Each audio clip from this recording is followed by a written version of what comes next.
Hi, Rick Nichols here. You know, breathing is to the body as forgiveness is to the soul. If you quit breathing, the body will quit existing. And where forgiveness is concerned, the soul can't really be on its way and do the things it needs to do with carrying a bunch of grudges and anger about past events and holding those close at hand. What holds us back more than anything is blaming the past people and events of our life for where we are today. Because the problem with that is, as long as we're blaming them at some level of consciousness, we then expect them to fix the problem. Because, of course, it's their fault that we're in the predicament that we're in today. But are they going to fix it? No. They may not even know that you have a problem based upon something that they said or did, or based upon some event that they might have been involved in. So it's essential that you learn to forgive other people in your past, that you learn to forgive the events of your past, and very importantly, that you learn to forgive yourself. I went around, I had a kind of a bumpy upbringing. I was raised by a pair of alcoholic combatants. My mom and stepdad were always fighting with each other. My stepdad was a rather abusive sort of gentleman, and so it was kind of tough around the house from time to time. And through that process, I gathered a lot of anger for both my mother and my father. I don't know if any of you can relate to that or not. Maybe I'm the only one, but I particularly had a lot of anger towards my stepfather for the way that he treated my mother and the way that he treated me and my siblings. And so I went through life always saying that I would sure be a lot better off now if that situation hadn't have been the way that it was. If he had not been such an ornery son of a gun and causing all those problems. If my mother had protected her children the way that I felt like a mother should protect her children. And so as I'm moving through life, I'm finding that I can't seem to break out of a mold. I just keep recreating the same events over and over and over again.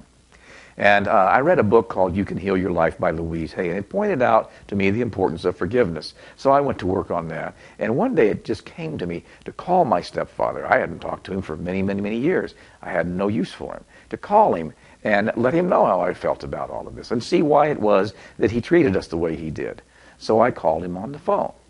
And I told him, and he, interestingly enough, he didn't even seem to realize that he had been a problem.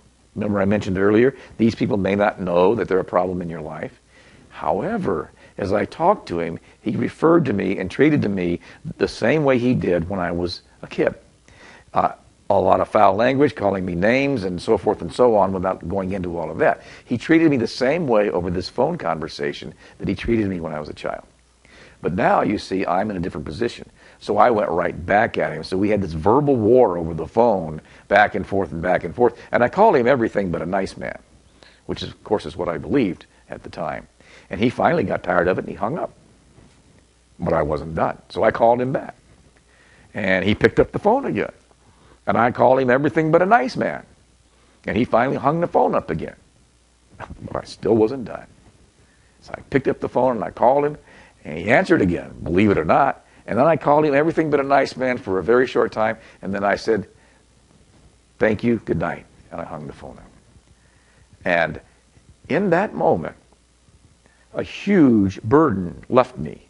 It was an interesting sort of a feeling that I'm not sure that I really dealt with at the moment. I went to bed, went to sleep. But when I got up in the morning, I just felt differently. And about a week later, I thought, that was pretty cool. I'll call Mom.